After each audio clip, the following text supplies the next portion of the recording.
నమస్కారం. ఈరోజు మీకు భగవాన్ శ్రీ వెంకయ్య స్వామి వారి జీవితంలో కొన్ని విశేషాలని ఈ వీడియోలో మీకు వివరిస్తున్నాను. భగవాన్ శ్రీ వెంకయ్య స్వామి వారి ఆలయం నెల్లూరు జిల్లాలోని గొలగమూడిలో ఉంది. భగవాన్ శ్రీ వెంకయ్య స్వామి వారు నెల్లూరు జిల్లాలోని చేజర్ల మండలంలో నాగలవెల్లటూరు అనే చిన్న కుగ్రామంలో జన్మించారు. స్వామివారు 1895లో అని, మరికొందరు 1897లో అని, మరికొందరు 1906లో స్వామివారు జన్మించారని చెప్తున్నారు. స్వామివారి పేరు మొదటగా వెంకటపతి. కాలక్రమేణా స్వామివారు అవధూతగా, సద్గురువుగా, భగవాన్ శ్రీ వెంకయ్య స్వామిగా ప్రసిద్ధి చెందారు.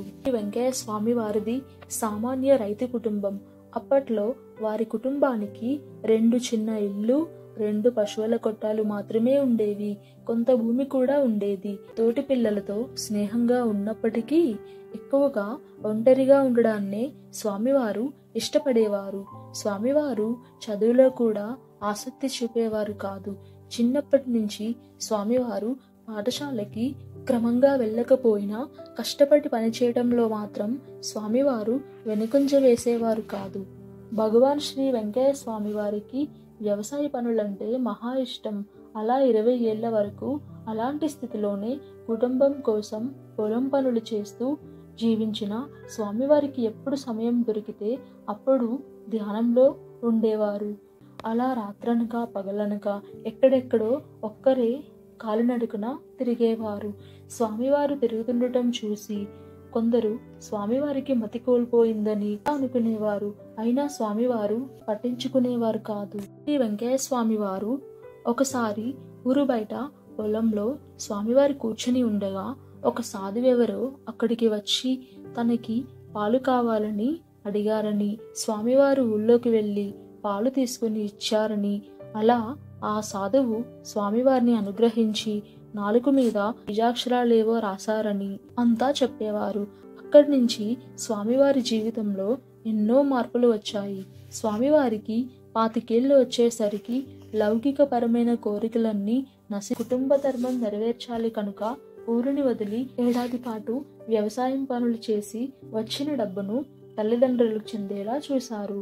ఇంటికి సంబంధించి తన భాగానికి వచ్చిన ఆస్తిని తన చెల్లెలికి సంతోషంగా స్వామివారు రాసి అక్కడి నుంచి దూరంగా మడపల్లి అనే గ్రామానికి వెళ్ళిపోయారు. ఆ ఊరిలో బయట ఒక వేప చెట్టు కింద కూర్చొని ఇక అదే తనకి ఇష్టమైన చోటుగా స్వామివారు భావించారు. వెంకయ్య స్వామివారు నిరంతరం తలకిందులుగా వేలాడుతూ తపస్సాధనలో ఉండేవారు. ఏడాది పాటు అలా అత్యంత కఠినమైన యోగనిష్టలో స్వామివారు ఉన్నారు.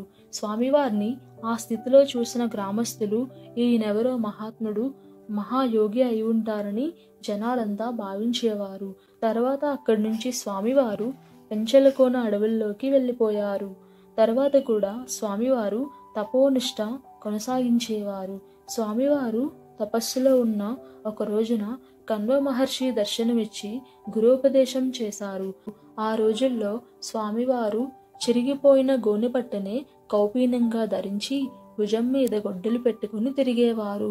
అనేక ప్రాంతాలు సందర్శిస్తుండగా ఎక్కడెక్కడో తిరుగుతూ స్వామివారు నిద్రపోయారని, తిరిగి లేచేసరికి మద్రాస్ హైకోర్టు మీద పడుకుని ఉన్నారని శ్రీ మాకాని వెంకట్రావు గారు తన గ్రంథంలో పేర్కొన్నారు. ఎన్ని విచిత్రమైన విషయాలో! ఇవన్నీ సామాన్యులకు సాధ్యమా? స్వామివారు దైవాంశ సంభూతులు. భక్తితో నిరంతర భగవద్ధ్యానంలో ఉండేవారు కనుకనే ఇవన్నీ సాధ్యమయ్యాయని భావించవచ్చు. భగవాన్ శ్రీ వెంకయ్య స్వామి వారికి ఒకరోజు విపరీతమైన ఆకలి వేసింది. ఏం చేయాలో తెలియక ఆ పక్కనే ఉన్న వేరుశనగ మిల్లులోకి వెళ్లారు. అక్కడ యజమాని స్వామివారి వేషధారణ చూసి ఆకలితో ఇక్కడికి వచ్చి ఉంటారని ఆయన గ్రహించాడు. స్వామివారిని చూసి, అయ్యా, మీకు కావలసినంత తినండి, రోజూ వచ్చి తిన్నా నాకు మరే సమస్య లేదు అని చెప్పటంతో భగవాన్ శ్రీ వెంకయ్య స్వామివారు తృప్తిగా తినేవారు. అలాగే మరో రోజు స్వామివారు మద్రాస్ వీధుల్లో నడుస్తుంటే అక్కడ ఇంటి బయట దూది పరుపులు కనిపించాయి. వాటిని చూసేసరికి వాటి మీద స్వామివారికి పడుకోవాలని మనసులో అనిపించింది.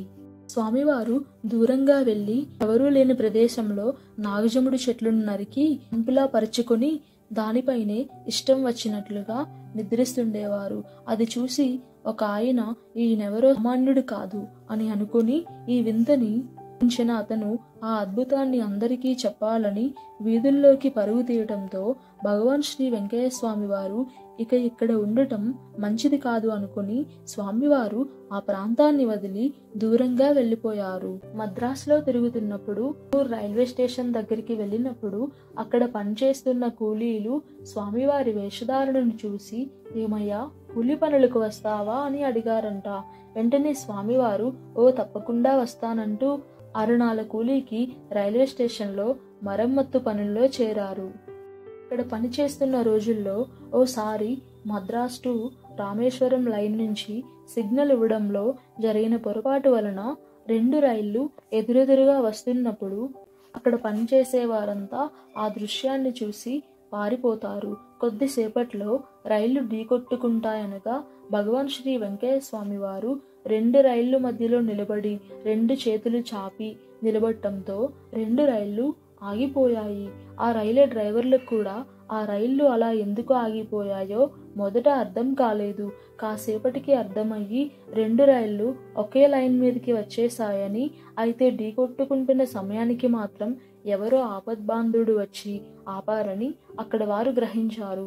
ఆ మహానుభావుడిని చూడటానికి రైలు దిగి వస్తున్న జనం మధ్యలో స్వామివారు అమాయకంగా తనకి ఏమీ పట్టినట్లు చూస్తూ అక్కడి నుంచి వెళ్ళిపోయారు. ఇప్పటికీ భగవాన్ శ్రీ వెంకయ్య స్వామి వారి ఆరాధనోత్సవాలకి తమిళనాడు నుంచి పెద్ద సంఖ్యలో గొలగముడికి వస్తున్నారంటే ఇదంతా స్వామివారి మహిమ తప్ప మరొకటి కాదు. అలా స్వామివారు అనేక పుణ్యక్షేత్రాలు తిరిగి కొంతకాలానికి నెల్లూరు జిల్లాలో లక్ష్మీపురం అనే గ్రామంలో మరికొంతమంది సాధువులతో కలిసి కొంతకాలం ఉన్నారు. భగవాన్ శ్రీ వెంకయ్య స్వామి వారు ఏ గ్రామానికి వెళ్ళినా ప్రజలు స్వామివారిని మహాయోగిగా, అవధూతగా గుర్తించేవారు. స్వామివారు కష్ట నష్టాలతో బాధపడుతున్న ప్రజలని తన మహిమలతో గట్టెక్కించేవారు. వెంకయ్య స్వామివారి పేరు ప్రఖ్యాతులన్నీ అన్ని ఊళ్ళలో మారుమ్రోగాయి. అయినా స్వామివారు ఒక్కచోట కుదురుగా ఉండేవారు కాదు. ఇక్కడ ఉన్నట్లే ఉంటారు, మళ్ళీ చూసేసరికి వేరే ఊర్లో ఉంటారు. అలా స్వామివారు ఒకరోజు పెన్నా నది ఒడ్డున ఉన్న పుణ్యక్షేత్రం కోటితీర్థంకి విచ్చేశారు. ఆయన ఎక్కడ ఉన్నా అగ్నిని వెలిగించేవారు. అగ్నిగుండాన్ని వెలిగించి నిరంతరం దానినొక మహాయజ్ఞంలా నిర్వహించేవారు. ఇదంతా ఎందుకు స్వామి అని ఎవరైనా అడిగితే అగ్నిగుండం అంటే 1,000,000 లింగాల పూజ కదయ్యా అని స్వామివారు చెప్పేవారు. భగవాన్ శ్రీ వెంకయ్య స్వామి వారు సాక్షాత్తు అవధూత అన్నది ఈ అంశంతో మరింత స్పష్టమవుతుంది. ప్రఖ్యాత ఆధ్యాత్మికవేత్త పూజ్యశ్రీ ఆచార్య ఎక్కిరాల భరద్వాజ గారు తొలిసారి స్వామివారిని దర్శించుకున్నప్పుడు స్వామివారు అప్పట్లో ఎలా ఉండేవారో అన్నది నేను దర్శించిన మహాత్ములు అనే గ్రంథంలో అద్భుతంగా ఇలా వివరించారు. అదొక పల్లెటూరు. ఊరి చివరిలో పాతకాలం నాటి ఆంజనేయ స్వామి దేవాలయం, పక్కనే వెలుగుతున్న అగ్నిహోత్రం, దాని పక్కనే చిన్న ఈతాకు చాప మీద స్వామివారు కూర్చుని ఉన్నారు. చూడటానికి 70 ఏళ్ల వయస్సు ఉంటుంది. ఒకరిద్దరు సేవకులు ఉన్నారు. స్వామివారి పక్కనే చిన్న చక్రాలతో చేసిన తోపుడు బండి ఉంది. పక్కనే తాటి ఆకులతో తయారు చేసిన దొన్నె లాంటిది ఉంది. వారు నీరు త్రాగటానికి కాబోలు. నేను మొదటిసారి స్వామివారిని దర్శించినప్పుడు చూసిన దృశ్యం అది అని శ్రీ భరద్వాజ గారు ఆ గ్రంథంలో వివరించారు. స్వామివారి ఆలయంలో నేటికి అగ్నిగుండాన్ని నిర్వహిస్తున్నారు. భక్తులందరికీ అగ్నిగుండం ప్రదక్షిణ భాగ్యం కల్పిస్తున్నారు.